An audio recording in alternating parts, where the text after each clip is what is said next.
Hello everyone, welcome to electrical department. आज के इस मैराथन क्लास में हम पॉलिटेक्निक 6 सेमेस्टर का subject installation, maintenance and repair of electrical equipment का जो तीसरा चैप्टर है मेंटेनेंस, इसमें कई सारे टॉपिक को कवर करेंगे जो कि आपके एग्जाम के लिए काफ़ी ज़्यादा इंपॉर्टेंट है। और प्रीवियस ईयर के पेपर में भी इस टॉपिक मतलब जो चैप्टर आपको हम यहाँ पर पढ़ाने वाले हैं उसमें से काफ़ी सारे क्वेश्चन एग्जाम में आए हुए थे। तो यहाँ पर जो आपका चैप्टर 3 है, सबसे पहले उसका हम सिलेबस देखेंगे कि इसमें कौन कौन से टॉपिक के इंपॉर्टेंट हैं, क्योंकि इसमें देखिए जो आपका IMRE सब्जेक्ट है इसमें केवल 3 चैप्टर ही है, लेकिन 3 चैप्टर काफ़ी ज़्यादा बड़े हैं, मतलब कि काफ़ी ज़्यादा टॉपिक्स हैं। तो चैप्टर 3 में भी काफ़ी ज़्यादा टॉपिक्स हैं, तो कुछ ही टॉपिक की इस वीडियो में कवर करेंगे। बाकी जो टॉपिक्स है उसका नोट्स हम प्रोवाइड कर चुके हैं। तो यहाँ पर जो टॉपिक आपको बताने वाले हैं उसका नोट्स हमने प्रोवाइड नहीं किया है, तो यहाँ पर आपको वीडियो के माध्यम से इन सभी टॉपिक को कवर करेंगे। तो इस मैराथन क्लास को आप लोग शेयर कर दीजिए जो भी पॉलिटेक्निक फाइनल ईयर के स्टूडेंट हैं। तो चलिए आज की इस मैराथन क्लास को हम स्टार्ट करते हैं। तो यहाँ पर अगर हम चैप्टर 3 के IMRE सब्जेक्ट का चैप्टर 3 जो है आपका वो है मेंटेनेंस, इसके सिलेबस की बात करें तो यहाँ पर आपको केवल टोटल 6 यूनिट देखने को मिल जाएंगे चैप्टर 3 में। तो इसमें जो पहला यूनिट है इसमें 3.1 करके है, इसमें types of maintenance, maintenance schedule, procedure, तो ये सब आपको पढ़ने हैं, जो कि इसका नोट्स हमने प्रोवाइड किया है। तो अगर अभी तक आपको नोट्स नहीं मिला है तो आप हमारे टेलीग्राम चैनल से व्हाट्सएप ग्रुप में जुड़ जाइए, वहाँ पर आप हमको मैसेज करेंगे तो आपको नोट्स भेज दिया जाएगा। इसके बाद यहाँ पर देखिए आज की इस मैराथन क्लास में जो टॉपिक हम कवर करने वाले हैं सीधा उस पर चलते हैं। तो यहाँ पर देखिए जो ये टॉपिक है 3.5, आज के इस मैराथन क्लास में 3.5 में जितने भी टॉपिक है इन टॉपिक्स को कवर करेंगे। और यहाँ पर 3.5 से एग्जाम में 8 नंबर के क्वेश्चंस एग्जाम में पूछे जाते हैं, और पिछली बार के एग्जाम में भी यहाँ से 2 क्वेश्चन एग्जाम में पूछे गए थे। और ये टॉपिक काफ़ी ज़्यादा इंपॉर्टेंट इसलिए भी, यहाँ पर देख सकते हैं टॉपिक्स क्या क्या हैं। Maintenance of motor, overhauling of motor, preventive maintenance, trouble shooting of electric motor. यहाँ पर आप ये टॉपिक देख पा रहे होंगे, यहाँ पर मोटर को स्पेसिफाई नहीं किया गया है कि किस मोटर के मेंटेनेंस की बात किया जा रहा है। तो एग्जाम में भी ऐसे ही क्वेश्चन पूछा जाएगा कि मोटर के मेंटेनेंस पर टिप्पणी कीजिए, या फिर मोटर के मेंटेनेंस पर आप उसको विस्तार से समझाइए। यहाँ पर लेकिन हम मोटर के जो आपका मोटर है इसमें 2 टाइप्स के मोटर होते हैं जो कि सबसे ज़्यादा यूज़ किए जाते हैं। एक होता है इंडक्शन मोटर और DC मोटर। तो दोनों मोटर के मेंटेनेंस के बारे में, उसका ओवरहॉलिंग और क्या इलेक्ट्रिक मोटर का ट्रबल शूटिंग क्या होता है, और प्रिवेंटिव मेंटेनेंस, सभी टॉपिक को बहुत ही अच्छे से कवर करेंगे। आपको एक बार वीडियो को ध्यान से देखेंगे आपको सभी टॉपिक अच्छे समझ में आ जाएगा, दोबारा देखने की ज़रूरत नहीं पड़ेगी। तो आप लोग बिल्कुल ध्यान से सभी टॉपिक को समझते चलिए, और अगर नहीं समझ में आता है तो आप वीडियो को कमेंट करेंगे तो आपको हम रिप्लाई दे देंगे। तो चैप्टर 3 जो है आपका मेंटेनेंस है, इसमें अब आप एक बार हम ओवरव्यू दे देते हैं कि कौन कौन से टॉपिक को हम कवर करने वाले हैं आज के इस मैराथन क्लास में। आपको भी यहाँ पर ध्यान देना होगा कि कौन कौन से टॉपिक हम पढ़ रहे हैं ताकि एग्जाम में आए तो अच्छे से लिख पाएँ। तो आज के मैराथन क्लास में हम 3.5 जो आपका हमारी सब्जेक्ट है, चैप्टर नेम है मेंटेनेंस, 8 मार्क का क्वेश्चन जो है एग्जाम में पूछा जाता है। और यहाँ पर टॉपिक की बात करें, सबसे पहले हम देखेंगे कि मेंटेनेंस क्या होता है, इसके बाद मोटर के मेंटेनेंस क्या होते हैं, इसके बाद ओवरहॉलिंग ऑफ मोटर, इसके बाद preventive maintenance, trouble shooting of electric motor. ये 4 टॉपिक हम इस वीडियो में कवर करेंगे।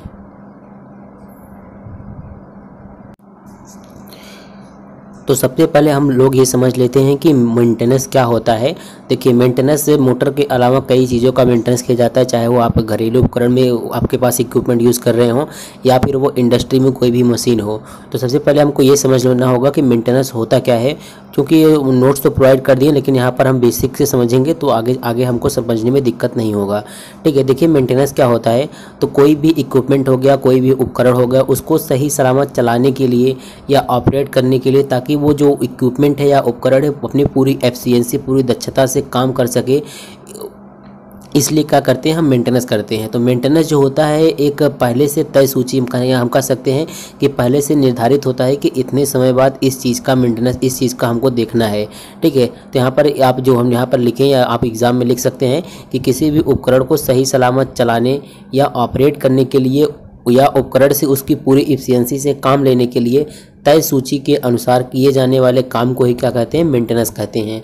और मेंटेनेंस जो होता है काफ़ी ज़्यादा इंपॉर्टेंट होता है किसी भी उपकरण के लिए, किसी भी इंडस्ट्री में जो मशीन लगे हैं उसका मेंटेनेंस काफ़ी ज़्यादा इंपॉर्टेंट होता है। ठीक है, तो यहाँ पर हमको पढ़ना है मेंटेनेंस ऑफ मोटर। तो पहले मेंटेनेंस को हम समझते हैं। ठीक है। अब बात आती है कि मेंटेनेंस का उद्देश्य क्या है, मेंटेनेंस हम क्यों करते हैं।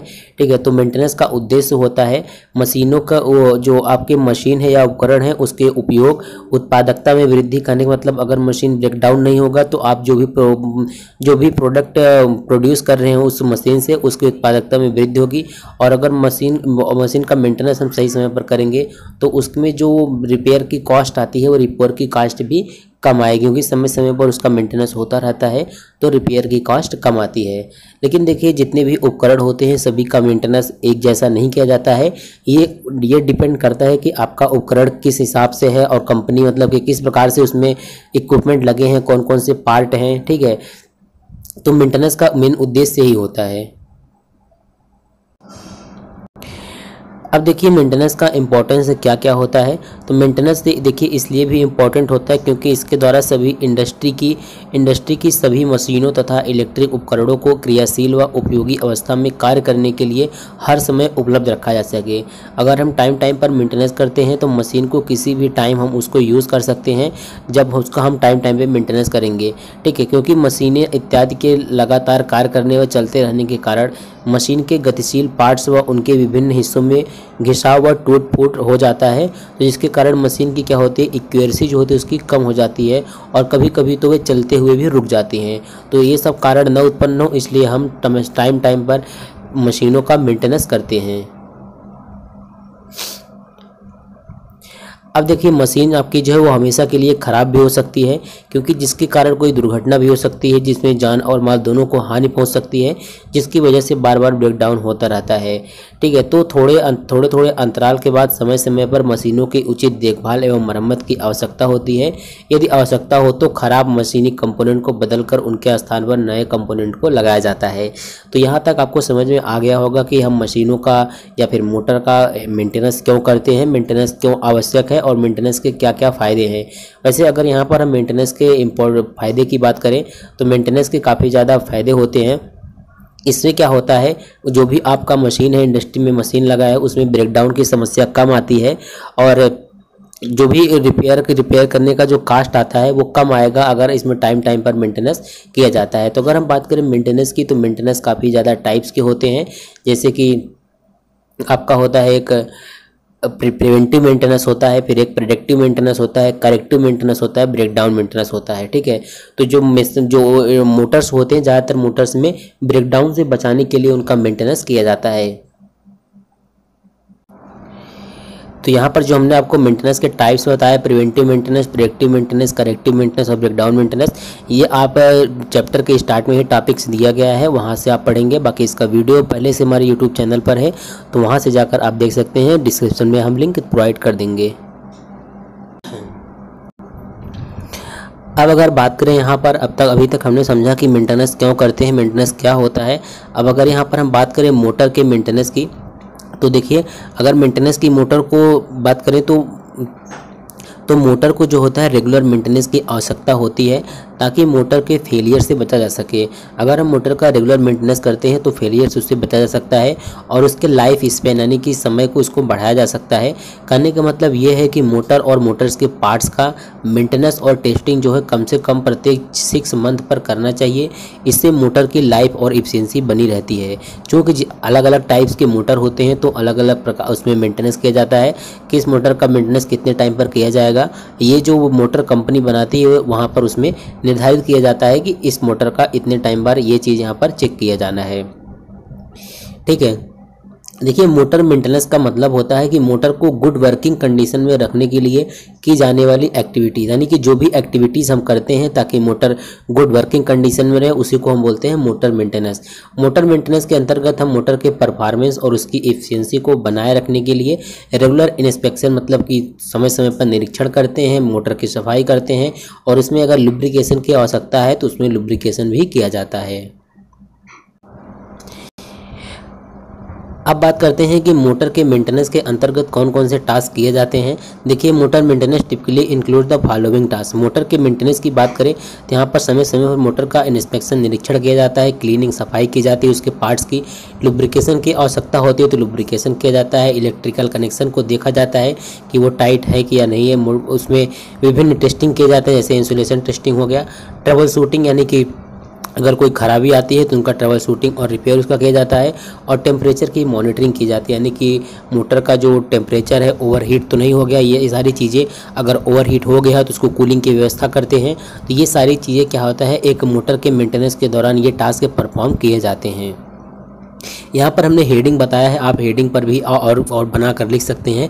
जैसे कि यहाँ पर हम बात करें टेम्परेचर मॉनिटरिंग की, तो अगर मोटर का टेम्परेचर ज़्यादा हो गया तो उसके हम कूलिंग की व्यवस्था करते हैं, ये इस हेडिंग डालकर आप लिख सकते हैं। इसके आगे टेस्टिंग में हम इंस्टॉलेशन की टेस्टिंग करते हैं। इलेक्ट्रिकल कनेक्शन में जो मोटर से कनेक्टेड वायर हैं उसको देखते हैं कि वो टाइट है या ढीले हैं। तो ये सारी चीज़ें आप अच्छे से समझ करके एग्ज़ाम में लिख सकते हैं और पूरा नंबर पा सकते हैं जब एग्ज़ाम में आएगा कि मोटर के मेंटेनेंस को आप विस्तार से समझाइए।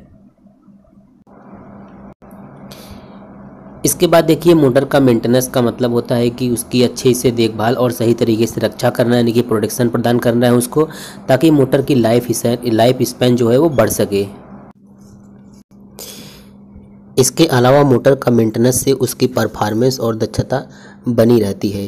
मोटर मेंटेनेंस का मेन पर्पज़ ये होता है कि मोटर की समस्याओं को, यानी कि जो मोटर में प्रॉब्लम्स हैं उसको हम पहले से ही पहचान कर लें और होने वाली जो भी प्रॉब्लम्स है उसको रोक सके, अन्य समस्याओं को समय पर ठीक कर सके तथा मोटर की लाइफ स्पैन को बढ़ाकर मोटर को लंबे समय तक हम यूज़ कर सकें। इसलिए मोटर का मेंटेनेंस किया जाता है। अब देखिए, यहाँ पर मोटर मेंटेनेंस में कई प्रकार के बहुत सारे मोटर होते हैं जो अलग अलग इंडस्ट्री और एप्लीकेशन में हम यूज़ करते हैं। यहाँ पर हम कुछ प्रमुख मोटर की बात करेंगे, यानी कि जो ज़्यादातर इंडस्ट्री में यूज़ होता है और जिनका मेंटेनेंस काफ़ी ज़्यादा आवश्यक होता है, क्योंकि आपके सिलेबस में ये मतलब कि स्पेसिफाइड नहीं किया गया है कि कौन से मोटर का मेंटेनेंस। तो यहाँ पर हम कुछ जो इम्पोर्टेंट मोटर है उसके मेंटेनेंस की बात करेंगे।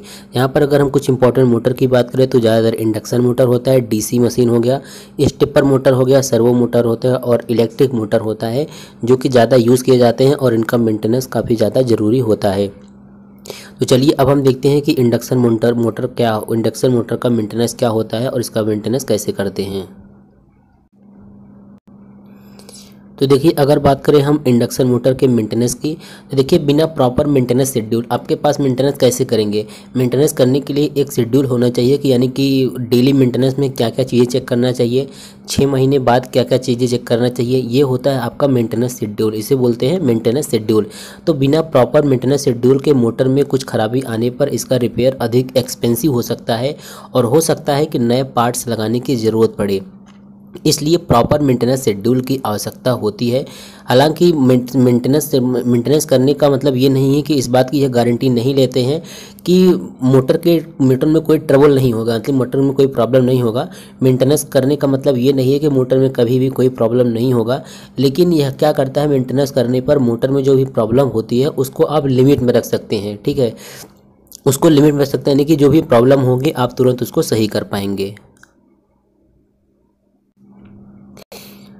तो यहाँ पर हमने आपको पहले ही बताया कि मोटर के मेंटेनेंस के पीछे मुख्य उद्देश्य जो होता है उनकी रिपेयर के बजाय ब्रेकडाउन से प्रिवेंट करना होता है। यानी कि मोटर अगर ब्रेकडाउन में चली जाती है तो काफ़ी ज़्यादा समय लगता है उसको रिपेयर करने में।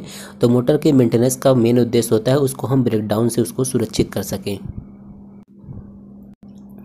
तो यहाँ पर हम बात कर रहे थे इंडक्शन मोटर के मेंटेनेंस की। तो अगर हम इंडक्शन मोटर के मेंटेनेंस की बात करते हैं तो यहाँ ये जो इंडक्शन मोटर होता है ये दो प्रकार का होता है। पहला होता है आपका इसमें squirrel cage type induction motor और दूसरा होता है wound rotor type induction motor. ठीक है, तो अगर हम बात करें squirrel cage induction type motor का, तो जो squirrel cage type induction motor होता है इसमें काफ़ी कम मेंटेनेंस की और इसको आवश्यकता होती है, क्योंकि जो squirrel cage type induction motor होता है इसमें ब्रश, कम्यूटेटर और स्लिप रिंग नहीं होते हैं, तो इसमें मेंटेनेंस की काफ़ी कम आवश्यकता होती है। हालांकि फॉल्ट इसमें भी होते हैं, उन फॉल्ट को दूर कैसे करेंगे अभी आपको आगे बताएंगे। इसके बाद जो आपका नेक्स्ट होता है वो होता है इंडक्शन मोटर में आपका होता है दूसरा wound rotor type induction motor. तो जो वाउंड रोटर टाइप आपका इंडक्शन मोटर होता है इसमें स्लिप रिंग होते हैं और स्लिप रिंग ब्रश होते हैं, इसलिए इसे टाइम पर इसे मतलब समय समय पर मेंटेनेंस की ज़्यादा आवश्यकता होती है। तो अगर हम ऊपर अभी तक हमने आपको जो बताया उसके आधार पर जो मोटर में जो फॉल्ट होते हैं उसकी बात करते हैं। ठीक है, तो अभी हमने आपको बताया कि जो इंडक्शन मोटर होता है वो 2 टाइप का होता है। उन दोनों टाइप में जो कॉमन फॉल्ट है यहाँ पर हम उसकी बात करते हैं, जिन फॉल्ट्स को हम आसानी से दूर कर सकते हैं। तो देखिए जो स्क्विरल केज और वाउंड टाइप मोटर आपको हमने बताया, उसमें ये 3 फॉल्ट अक्सर देखे जाते हैं, स्टेटर वाइंडिंग फॉल्ट और बियरिंग फॉल्ट और रोटर फॉल्ट। तो इन फॉल्ट को हम आसानी से कैसे दूर करेंगे, इसके लिए एक मेंटेनेंस शेड्यूल होता है कि हम किस टाइम पर क्या क्या चीज़ों को हम चेक करेंगे। ठीक है, तो अगर मेंटेनेंस शेड्यूल की बात करें तो इंडक्शन मोटर का मेंटेनेंस शेड्यूल कुछ इस प्रकार से होता है। यहाँ पर देखिए हमने बताया है the maintenance programme for every week, यानी कि प्रत्येक सप्ताह के लिए इंडक्शन मोटर के मेंटेनेंस का शेड्यूल। तो प्रत्येक सप्ताह हम क्या क्या चीज़ें चेक करते हैं यहाँ पर देखिए मेंशन किया गया है। इसमें कम्यूटेटर और ब्रश की जाँच की जाती है प्रत्येक सप्ताह। इसके बाद जो मोटर में स्टार्टर स्विच, फ्यूज और अन्य टाइप के कंट्रोलिंग डिवाइस लगे होते हैं उसकी जांच करते हैं। अगर कनेक्शन उसका लूज़ है तो उस कनेक्शन को टाइट किया जाता है। इसके अलावा देखते हैं कि मशीन में जो उसका निर्धारित गति है वो उस गति को प्राप्त हो चुका है कि नहीं प्राप्त हो चुका है। इसके अलावा जो मोटर में बेयरिंग में होता है, मोटर में बेयरिंग में तेल के ऑयल के लेवल की हम जाँच करते हैं। अब बात करें इसमें 6 महीने के लिए, यानी कि 5 या 6 महीने के लिए जो मेंटेनेंस प्रोग्राम होता है कुछ इस प्रकार से होता है। मोटर को अच्छी तरह से साफ़ किया जाता है, वाइंडिंग से गंदगी को बाहर निकालते हैं और कम्यूटेटर और ब्रश को पोंछ दिया जाता है। ब्रशों की जांच किया जाता है और अधिक से अधिक खराब हो चुके ब्रशों को बदल दें। यानी कि ये सब यहाँ पर बताया जा रहा है कि इन 5 या 6 महीने में मोटर में क्या क्या चीज़ों को चेक किया जाना चाहिए। ठीक है, 5 या 6 महीने में देखिए यहाँ पर ब्रश होल्डर की जांच करें और गंदे होने पर उन्हें साफ करें। सुनिश्चित करें कि ब्रश धारकों में से पूरी स्वतंत्र रूप से घूम सकें। इसके बाद बाल या रोलर बेयरिंग में ग्रीस की जांच करें और देखें कि सभी कवर बेल्ट और गियर गार्ड अच्छी स्थिति में और सुरक्षित रूप से बंधे हुए हैं। मोटर और नियंत्रण पर कनेक्शनों का निरीक्षण करें और उन्हें कस लें। ये था 6 मंथ का maintenance programme for induction motor. ठीक है, अब अगर बात करें हम एवरी ईयर का, तो एवरी ईयर में देखिए बाल या रोलर बेयरिंग हाउस में ग्रीस को साफ करें और उसको रिन्यूअल करें। पोल से अगर चिपकी चुंबकीय गंदगी को साफ करें। घिसे हुए बेयरिंग के साथ संचालन को रोकने के लिए स्लीव बेयरिंग मोटरों के शाफ्ट और जनरल बॉक्स के बीच क्लीयरेंस की जांच करें। इसके बाद यहाँ पर कम्यूटेटर और आर्मेचर कॉइल्स के बीच कनेक्शन की जांच करें। इसके बाद यहाँ पर देखिए check the commutator for smoothness, commutator के स्मूथनेस को चेक करें। इसके बाद मेगा ओम मीटर के द्वारा इंसुलेशन का परीक्षण करें और एयर गैप की भी जांच करें। तो ये था इंडक्शन मोटर के लिए एवरी ईयर का मेंटेनेंस प्रोग्राम। तो अगर एग्जाम में आता है कि इंडक्शन मोटर के मेंटेनेंस को विस्तार से समझाइए, तो यहाँ पर आपको ये सारी चीज़ें लिखना होगा। सबसे पहले आपको जब इस टाइप के क्वेश्चंस आए तो कम से कम 2 पेज में आपको लिखना है, क्योंकि मेंटेनेंस जो टॉपिक है काफ़ी ज़्यादा बड़ा होता है। तो सबसे पहले आपको समझाना है कि मेंटेनेंस क्या होता है, मेंटेनेंस मोटर के मेंटेनेंस की क्या आवश्यकता पड़ती है, मेंटेनेंस का क्या उद्देश्य होता है। इसके बाद यहाँ पर जो मेंटेनेंस शेड्यूल है हमने आपको बताया कि 1 दिन के लिए, 6 महीने के लिए और 1 साल के लिए जो मेंटेनेंस प्रोग्राम होता है यहाँ पर जो देख पा रहे हैं, इसको आपको एग्जाम में लिखना होगा। अब देखिए सिलेबस के अकॉर्डिंग जो आपका नेक्स्ट टॉपिक है वो है ओवरहॉलिंग ऑफ मोटर, मतलब कि मोटर की ओवरहॉलिंग कैसे करते हैं। यहाँ पर ओवरहॉलिंग जो टर्म है इसका मतलब है मोटर को पूरी तरह से इसकी जांच करना, मतलब मोटर को कैसे ओपन करते हैं, ओपन करने के बाद पूरी चीज़ों को कैसे जांच करते हैं और फिर मोटर को लास्ट में कैसे असेंबल करते हैं। ओवरहॉलिंग के अंतर्गत भी काफ़ी सारी चीज़ें आती है जो यहाँ पर आपको देखने को मिलेगा। ठीक है, तो अब बात करते हैं कि मोटर के ओवरहॉलिंग कैसे करते हैं, मोटर के ओवरहॉलिंग के समय किन किन बातों का ध्यान रखना चाहिए। ठीक है, तो देखिए जो आपके पास मशीन या मोटर है उसको बिना हथौड़ी का चोट लगाए या फिर बिना अतिरिक्त स्ट्रेस के खोलने का प्रयास करें। इसके बाद मशीन के प्रत्येक भाग से धूल, गंदगी या तेल के जमाव को ब्लोअर या ब्रश से हटाने का प्रयास करें तथा प्रत्येक भाग को पेट्रोल से अच्छी तरह धो लें। ये दूसरा स्टेप है। इसके बाद मोटर के ओवरहॉलिंग में हमको देखना है कि सभी भागों का परीक्षण करके देखें, अगर कोई भाग टूटा फूटा है तो उसकी मरम्मत करें या बदल दें। इसके बाद मशीनों के विद्युत रोधन प्रतिरोध का मापन करें, यदि आवश्यक हो तब तक सुखाएं जब तक विद्युत रोधन प्रतिरोध का निर्धारित मान न आ जाए। इसके बाद अगर मोटर की कोई कुंडल खराब हो तो उसको रिपेयर करें या फिर अगर ज़रूरत हो उसको बदल दें। स्टेटर तथा रोटर के बाहरी लौह भाग को छोड़कर सभी कुंडलन को आंतरिक भाग को पुनः वर्निश करें। इसके बाद अगर अब बिना अनावश्यक एवं अतिरिक्त बल लगाए बिना मशीन को आसानी से असेंबल करें तथा अंत में यह सुनिश्चित कर लें कि मशीन के सभी भाग के संयोजन ठीक से जुड़े हैं, अच्छी तरह कसे हैं एवं प्रत्येक भाग अच्छी तरह से टाइट है। इस पॉइंट को भी आपको चेक करना है। इसके बाद अब फिर से हमको क्या करना होगा, इसमें विद्युत रोधन प्रतिरोध की जांच कीजिए। इसके बाद रोटर तथा स्टेटर के मध्य एयर गैप की जांच कीजिए। अब मशीन को पुनः स्थापित करके उसे नियमानुसार से प्रारंभ करते हैं। तो ये था आपका टॉपिक जो है ओवरहॉलिंग ऑफ मोटर। तो अगर एग्ज़ाम में आता है मोटर के ओवरहॉलिंग कैसे करते हैं, तो यही आपको पूरा एग्ज़ाम में लिखना होगा। अब इसमें देखिए जो आपका नेक्स्ट टॉपिक है वो है प्रिवेंटिव मेंटेनेंस। ठीक है, तो देखिए जो प्रिवेंटिव मेंटेनेंस हमने अभी आपको बताया, तो इसमें टॉपिक है प्रिवेंटिव मेंटेनेंस। तो प्रिवेंटिव मेंटेनेंस किसकी करेंगे, यहाँ पर हम डीसी मशीन की बताएंगे। तो पूरी डीसी मशीन का प्रिवेंटिव मेंटेनेंस कैसे करते हैं। एग्जाम में अगर इंडक्शन मोटर का आता है तो यहाँ पर इंडक्शन मोटर का भी हम आपको बता देंगे। ठीक है, तो सबसे पहले ये समझ लेते हैं कि प्रिवेंटिव मेंटेनेंस होता क्या है। ठीक है, देखिए उद्योगों में हर तरह के उपकरण में कोई भी ब्रेकडाउन आने से पहले उसके हर संभव कारण को खत्म करने के लिए मेंटेनेंस को, जिस मेंटेनेंस को किया जाता है उस मेंटेनेंस को क्या बोलते हैं, हम प्रिवेंटिव मेंटेनेंस कहते हैं। तो जो आपका प्रिवेंटिव मेंटेनेंस होता है उसमें ये सब हमको देखना होता है कि कौन कौन से कारण या चीज़ें हैं जिनके कारण आगे भविष्य में किसी भी उपकरण में कोई भी खराबी या ब्रेकडाउन आ सकता है। ऐसे कारणों को ढूंढ करके उनको सही करना ही क्या कहा जाता है, प्रिवेंटिव मेंटेनेंस कहा जाता है। ठीक है, इसके लिए देखिए जब भी प्रिवेंटिव मेंटेनेंस की जाती है तो उसके लिए पहले से एक शेड्यूल बनाना पड़ता है। हमने जैसा कि पहले ही बताया कि मेंटेनेंस कैसे करेंगे, एक शेड्यूल के माध्यम से करेंगे। तो फिर उस शेड्यूल के हिसाब से ही एक व्यवस्थित कार्यक्रम बना के समय के अनुसार उस सभी उपकरण का मेंटेनेंस किया जाता है। प्रिवेंटिव मेंटेनेंस में क्या होता है, अलग अलग तरह के उपकरण में अलग अलग चीज़ें देखी जाती हैं और उनके लिए अलग अलग तरह के टूल का इस्तेमाल किया जाता है। और साथ ही प्रिवेंटिव मेंटेनेंस के लिए उपकरण के महत्व को भी देखा जाता है। फिर उसके हिसाब से ही समय अनुसार क्या करते हैं, शेड्यूल बनाते हैं। फिर उसका अच्छे से पालन करके अपने सभी तरह के उपकरणों की एफिशिएंसी और लाइफ को ज़्यादा कर सकते हैं। तो अन्य सभी मोटरों की तरह डीसी मशीन का भी ब्रेकडाउन से पहले मेंटेनेंस किया जाता है। प्रिवेंटिव मेंटेनेंस अब देखते हैं हम जो प्रिवेंटिव से एक डीसी मशीन का प्रिवेंटिव मेंटेनेंस शेड्यूल किस प्रकार से होता है। तो यहाँ पर अगर हम बात करें डेली बेसिस पर, तो डेली बेसिस पर हम एक डीसी मशीन के कौन कौन से पार्ट्स को चेक करते हैं, कौन कौन से पॉइंट्स को चेक करते हैं। तो यहाँ पर देख सकते हैं तो डेली बेसिस पर अर्थिंग हो गया, ओवर हीटिंग हो गया, मोटर का स्टार्टर हो गया, बीयरिंग, ब्रश, इन सभी पार्ट्स को चेक किया जाता है, इन सभी पॉइंट्स को चेक किया जाता है। अर्थिंग की बात करें तो अर्थिंग एवं उनके कनेक्टेड वायर की जांच करें, खराबी आने पर उनको रिपेयर करें। ओवर हीटिंग की बात करें तो मशीनों को ओवर हीटिंग की जांच करें तथा उपयुक्त कूलिंग की व्यवस्था करें। मोटर स्टार्टर की बात करें तो स्टार्टर का ठीक से जांच करें तथा उनके कॉन्टैक्ट अगर घिसे पीटे हो या मरम्मत टूटे फूटे हो तो उनकी मरम्मत करें, अगर आवश्यकता हो तो उनको बदल दें। बियरिंग की बात करें तो यहाँ पर जो बियरिंग पॉइंट है आपका, बियरिंग तथा उसमें तेल की जांच करें, तेल कम हो तो तेल डालें। अब ब्रश की बात करें तो ब्रश में क्या पॉइंट चेक करते हैं, जो भी कार्य करते हैं, मतलब कि आपका पॉइंट है और कौन सा एक्शन लेते हैं। तो ब्रश आपका पॉइंट है कि ब्रश को हम देखते हैं कि ब्रश में क्या देखते हैं कि ब्रश अपने होल्डर में ठीक ढंग से फिट है या नहीं फिट है, और कम्यूटेटर की सतह पर यानी कि उसके सरफेस पर ठीक से चल रहा है कि नहीं चल रहा है, इसकी जांच करें। अगर इसमें कोई बाधा आती है तो उचित यहाँ पर मेंटेनेंस करें। तो यह हो गया आपका डेली बेसिस पर एक डीसी मशीन में क्या प्रिवेंटिव मेंटेनेंस होता है। अब यहाँ पर बात करें हम साप्ताहिक, तो अभी तक हमने आपको बताया डेली बेसिस पर। तो बात करें साप्ताहिक बेसिस पर क्या क्या चीज़ें चेक करते हैं।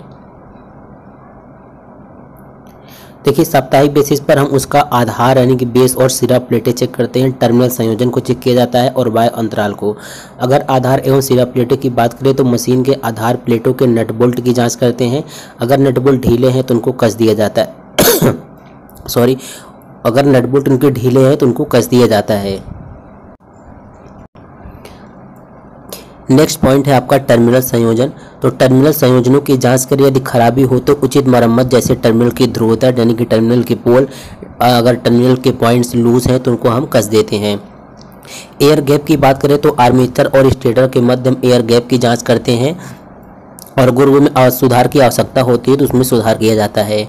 ब्रशों एवं कम्यूटेटर की सतह यानी कि ब्रश एवं कम्यूटेटर की सरफेस को चेक किया जाता है। ब्रश एवं कम्यूटेटर की सतह की जांच करें, यदि आवश्यक हो तो कम्यूटेटर की सतह को रेगमाल से साफ कर दिया जाता है। अब बात करें यहाँ पर मासिक यानी कि मंथली बेसिस पर क्या क्या चीज़ चेक की जाती है। तो रोलर एवं बाल बीयरिंग हो गया, ब्रशों की सतह, ये सभी पॉइंट इसमें चेक किया जाता है। इसमें क्या क्या चेक होता है, देखिए अगर हम मंथली बेसिस पर बात करें तो इसमें रोल एवं बाल बीयरिंग की ग्रीस की जांच करते हैं। अगर ग्रीस कम होता है तो ग्रीस इसमें लगा दिया जाता है। और जो ब्रश की सतह है उसकी विभमता की जांच करते हैं और रेगमाल से साफ करके उसको सुधार दिए जाते हैं। अगर आवश्यकता हो तो उसको बदल भी दिया जाता है। इसके बाद यहाँ पर छमाही बात करें यानी कि 6 मंथ पर क्या चेक करते हैं, तो कंट्रोलिंग इक्विपमेंट चेक करते हैं और आर्मेचर एवं फील्ड कुंडलन चेक करते हैं। ठीक है, यहाँ पर देखिए नियंत्रण उपकरण की कंट्रोलिंग इक्विपमेंट में क्या क्या चीज़ें चेक किया जाता है, तो नियंत्रण उपकरणों के उचित प्रचालन की अच्छी तरह से जांच करते हैं और उसमें जो एरर्स होती हैं उसको दूर किया जाता है। आर्मेचर एवं क्षेत्र कुंडलन की बात करें तो मशीनें खोलकर पूरी सफाई करें तथा देखें कि आर्मेचर एवं क्षेत्र कुंडलन में जंग या नमी न हो। यदि नमी होती है तो कुंडलन की वर्निश से अच्छी तरह सुखा ले। तो ये सारे पॉइंट्स आप लोग इसको एक बार ध्यान से पढ़ेंगे तो आपको लोगों को ऑटोमेटिक ये याद हो जाएगा। ठीक है, बस आपको यहाँ पर पॉइंट्स को याद करना है, बाकी इसमें होता क्या है इसको आप अच्छे से एग्जाम में लिख पाएंगे। ठीक है, जो मेन हेडिंग है आपको उसको तैयार करके जाना है। अब इसी में देखिए जो आपका आगे हमने आपको बताया, अगर एग्जाम में डीसी मशीन का नहीं आता है, अगर इंडक्शन मोटर का आ जाता है कि प्रिवेंटिव मेंटेनेंस कैसे करते हैं, तो यहाँ पर ये आपको लिखना होगा।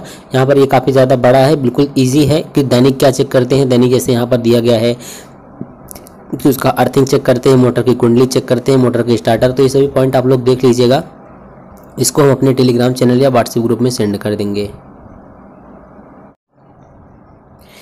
अब इसमें देखिए आपका एक लास्ट टॉपिक बचा है, trouble shooting of electric motor. इस टॉपिक को हम अपने टेलीग्राम चैनल पर इसका PDF सेंड कर देंगे, वहाँ से आप लोग देखकर पढ़ लीजिएगा। अब एक बार हम देख लेते हैं इसके प्रीवियस ईयर का पेपर कि इस चैप्टर से कौन कौन से क्वेश्चंस आए थे, ताकि आपको आइडिया हो जाए कि मेंटेनेंस चैप्टर से कौन कौन से टॉपिक पढ़ के जाना है। तो यहाँ पर देख सकते हैं ये IMRA का प्रीवियस ईयर का पेपर है, यानी कि 2022 का। इसका पेपर हुआ था 27 मई को। ठीक है, तो इसमें पहला चैप्टर जैसे पहले चैप्टर से काफ़ी ज़्यादा क्वेश्चंस आए हैं, वो देख लेते हैं। तो अगर हम बात करें पहले चैप्टर से, तो पहले चैप्टर से टोटल 3 क्वेश्चन आए हैं कि इंस्टॉलेशन, मेंटेनेंस और रिपेयर वर्क में उपयोग आने वाले उपकरणों का वर्णन कीजिए। इसके बाद इसमें जो नेक्स्ट क्वेश्चन है आपका कि आर्टिफिशियल रेस्पिरेशन यानी कि कृत्रिम रेस्पिरेशन के तरीके का वर्णन कीजिए। इसके बाद तीसरा क्वेश्चन इसमें एक श्रमिक द्वारा कार्य के समय मांग किए जाने वाले सुरक्षा उपकरणों का वर्णन कीजिए, यानी कि वर्कमैन सेफ्टी डिवाइस करके पहले चैप्टर में टॉपिक है, वहाँ से ये क्वेश्चन है। अब बात करें दूसरे क्वेश्चन में, तो दूसरे क्वेश्चन देखिए चैप्टर 2 से क्वेश्चन आए हैं। इसमें पहला क्वेश्चन है ट्रांसमिशन एवं डिस्ट्रीब्यूशन लाइन के इंस्टॉलेशन का वर्णन कीजिए। दूसरा क्वेश्चन है कनेक्टिंग जंपर एवं टी ऑफ पॉइंट के बारे में समझाइए।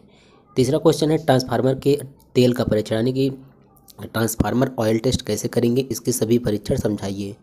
इसके बाद इसमें तीसरा क्वेश्चन है सब स्टेशन के मुख्य भागों को और इसके विभिन्न प्रकारों को समझाइए। ये टॉपिक काफ़ी ज़्यादा इंपॉर्टेंट है।